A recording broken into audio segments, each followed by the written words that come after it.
Yes, madlang people, nandito ko ngayon tayo sa may QC. Hindi ko alam sa kahabaan yata ito ng Santol, yes.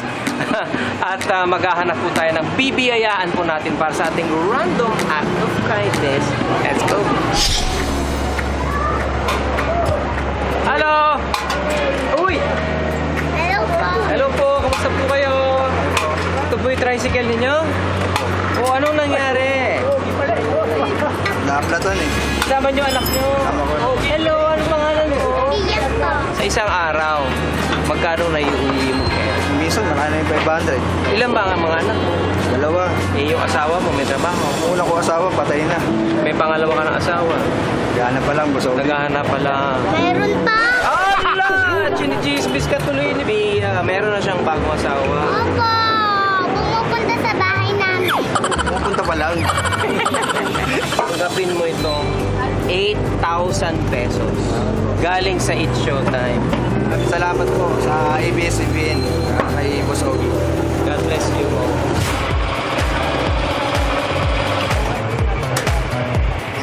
Hi, kuya. Motor mo to? Opo. O, ano nangyari? Naplatan po. Lagi ka bang napaplatan mga ilang beses? Ay, hindi naman po. Ngayon lang, kasi hindi ka na-disgrasya. Ay, hindi naman po. Ako nga pala si Piolo Pascual. Yeah. Kuya Ogie po eh. Aldwin, Papa. kamusta ang buhay? Ito po, okay po. Lumalabang po sa trabaho po natin para sa pamilya. Meron ka bang naiipon? Ngayon siya ngayon ko, wala nga po. Ilan ba anak mo? Dalawa po. Ano bang prayer mo? Sana po, matapos din yung mga problema, yung mga bayarin sa utas. Kailan ba birthday mo?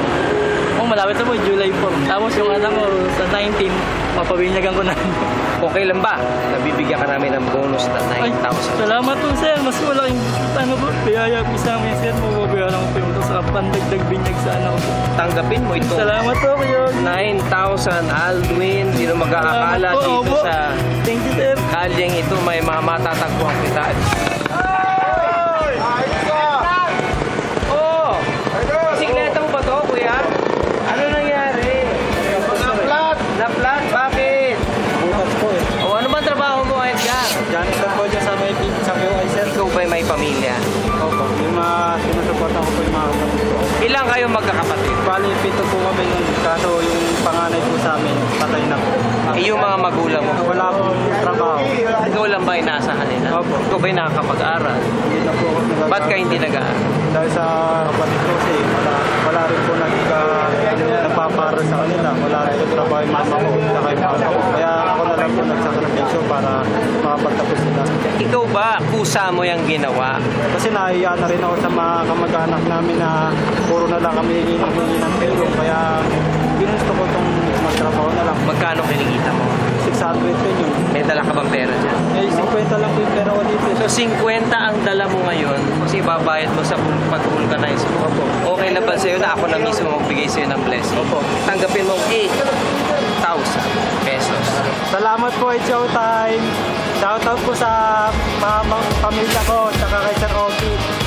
Thank you po, Sir Ogie. Oh, Ogie! Oh, Ogie! Oh, nakakatuwa, no? Alam mo, yung ginagawa natin dito, ang laking bagay talaga. Totoo yan. At napapansin mo, nakakatuwa na yung nabibiyayaan po natin ay napakaganda rin ng mga puso. Tulad yung huling lalaki. Si Kuya Edgardo ba yun? Pero 50 pesos na lang yung pera niya. Ibabayad pa niya doon sa pag-vulcanize. Di syempre, wala na siyang zero balance siya nung araw na yon. Pero nung nabigyan siya ng pera, grabe, nakaka-bless talaga. Oo naman. Pero grabe yung ano, no? Yung unang-una. Bakit? Yung unang-una mo nakita. Bakit? Hindi niya alam kung matutuwa siya rin sa premyo dahil binuking siya nung... binuking siya nung Binukin siya ng niya. anak niya. Hindi, meron ka lang girlfriend. Dumadalaw sa bahay. Oh, tuwan-tuwa Updated yung anak bata. niya. Oo, pero good Nakaka-bless. job. Pero, Sa ating lahat.